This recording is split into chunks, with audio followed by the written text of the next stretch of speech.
All right, everyone, welcome back to another Star Wars Galaxy of Heroes video with Fat Phil. And I have a video about Datacrons. And I thought it was time I did another video about Datacrons. So I want to talk to you guys about some of the strategies that I've been employing with Datacrons lately. These are the ones that I currently have right now. I want to give you guys, I don't know, I feel like this is something that I've been noticing lately, right?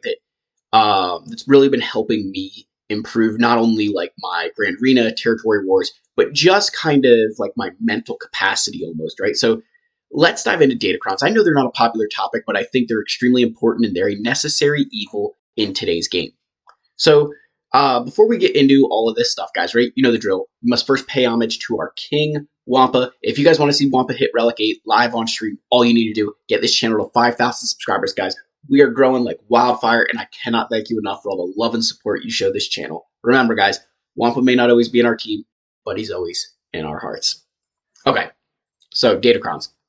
So I'm going to show you guys mine. I'm going to explain kind of what I've been doing here, right? So as far as Datacrons go, what I've been kind of switching from was I used to just focus on getting like as many Datacrons as possible, right? I didn't go all the way up to level 9s. That I just focused on getting like, okay, I need as many of these things as I can. And I realized that that wasn't always the best thing to do because I didn't have like a single good Datacron, right? And this goes back to, if you guys remember last season, right? With the Lord Vader cooldown Datacron and all the dodge, that I would lose to someone with one like really good Lord Vader Datacron and they would have nothing else, right? Like they would have like one amazing Lord Vader Datacron and I couldn't beat them. And I would have all of these other Datacrons, right? So I switched my focus to say, you know what? I want one really good Datacron every single season, at least one. So like I'm going to show you guys this one for Kylo Ren, right? Crit damage, health, right? It's got the areas that I liked it, right? Like I feel like this has been really helpful for me, and this was beating Lord Vader with his Datacron, right? I have another one here for Hux that I've really been enjoying as well. It's got a lot of health, steal, armor, crit damage. I can't use Hux, right? Like I can't use this because I don't have Hux at Relic 7, but this is still really good for other characters. I was using this for Kenobi for a very long time. And then I have this other one here again, more health steal, health, protection, right? Just a ton of health steal. So I kind of got to use this on whoever I felt really needed it, right? And again, like what I did with this was that I was doing these rerolls, right? I was spending my reroll match trying to get more beneficial, stats for me, right? Another one here, this one, I just stopped rolling it just because, I ran out of these materials here. But I was using it for Jedi Master Luke. That was my goal, was can I get, Jedi Master Luke tons of protection? So then you guys will see, like, I kind of tapered off a little bit, right? Because I recognized that, like, having a bunch of these Datacrons is good, but that having, like, a couple of really good ones is benefiting me way more. And I'm going to show you guys, this next set down here. So I only have a couple. I have one level 9. It's got tons of health. It's over 50% health and over 100% defense, and then some crit damage here. The middle one here, whenever an enemy is defeated by a scoundrel ally, that enemy can't be revived. Well, I'm going to show you guys how this came into play here in my last Grand Arena.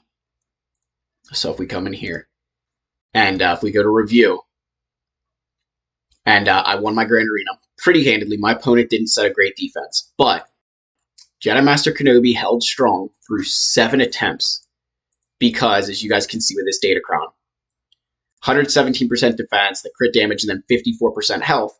And that whenever, at the time I had this ability block thing on Commander Tano, I switched that to the Revive because the Revive would give me options to use that against like a Rey Ben, and Ben can't come back, right? And that would make my life so much easier. Just kind of thinking through ways that I could manipulate this Datacron. I felt that the ability block wasn't always the greatest because it's really dependent on Commander Tano dealing damage to like a single enemy, and the AI is just not going to play that right comparative to like the can't revive, that really stops people's options. So this held strong for 7 attempts with this squad. And, I was thinking, like, you know what? This is a really good opportunity to show you guys why having, like, this one Datacron to me. Now, I'm not going to say that this Datacron is the only reason I won the Grand Arena, because my opponent dropped against Qui-Gon Jinn here. he didn't even fully clear ships, right? He dropped against my negotiator. Didn't clear that either. So like overall, I won, right? But what I want to say is that he first dropped against Kenobi, and that to me was the Grand Arena after the defense that he'd set. Now, had he set a tougher defense, right? Like maybe I don't score as much, right? That he could have continued to go against this Kenobi, but you see it held for 7 attempts, which means that he really tried.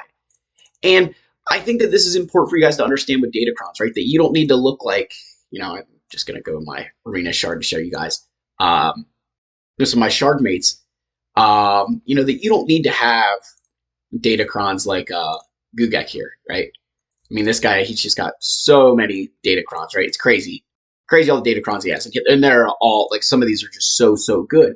But I started noticing that what he did, right, and I noticed this last season, was that he had a single Datacron with over 100% dodge on his Lord Vader, right? You look at the Datacrons that he's gotten here. Let's go to one of his for, like, Jabba, right? Look at this crit damage, crit damage, crit damage. That you could tell that he purposefully made these for certain stats, right? Health and armor on this one, like those are perfect for Jabba. And so by reviewing my arena shard mate, I realized that, for him, he was going for, okay, I want a Datacron to have these specific things, right? And obviously he's got, way more than me and can do a lot more with his Datacrons. But that got me thinking, how can I show you guys this advice? And I think that was the way to do it, is that you want to focus on specific statistics, right? I have another one here where it's okay, right? It's not great. But what I'm planning to do is continue rolling it, right? To try and re-roll those stats. And then the same thing with this one. Like, I don't have Inquisitors. But I've got tons of health and crit avoidance on here so far. So I'd like to do these other stats here and get those Datacrons to the point that I can really take advantage of them. And that's kind of the whole thing with Datacrons right now, guys. I think that what's smarter for us as people who maybe aren't, going out and buying all those packs or something, focus on a couple really good ones, and they're going to benefit you more than having 15 average Datacrons. Because again, as I showed you guys in my Grand Arena, and kind of been explaining this whole time as I ramble, that one good Datacron can make the difference in your account right now. And that's the most important thing to take out of this. Don't worry about having 50 Datacrons. If your opponent can't beat a single one, right, that there's a one Datacron that your opponent can't beat, having the other 49 is pointless if they can't beat that specific one, right? So let me know what your guys' thoughts are. I know Datacrons aren't the most, well-received thing that developers have done. I can say with 99.9% confidence they're not going away, right? There's no way that they take these away. I think they're far too profitable through these Datacrons. I actually will say this. With some of these Datacrons, like the cooldown one on Lord Vader, I felt was just broken, especially because like Darth Vader, right? Like that was just broken to me. But some of these Datacrons, the statistics, when they're not dodge, right? I think actually adds some level of strategy to the game, right? That you've got to understand the mechanics of your team and build a Datacron around it. That, health and defense, okay, that's screaming Jedi Master Kenobi to me, right? That team wants health. That's screaming Rey, right? Okay, I'm building a Supreme Leader Kylo Ren Datacron. I want armor and health steal, right, with some critical damage because that's what he benefits from, right? So just think about the character that you want to use that Datacron on, primarily your Galactic Legends, and build one that suits them. But let me know what your guys' thoughts are. As always, guys, smash that subscribe button, leave a like, leave a comment, and I'll see you in the next one. Cheers.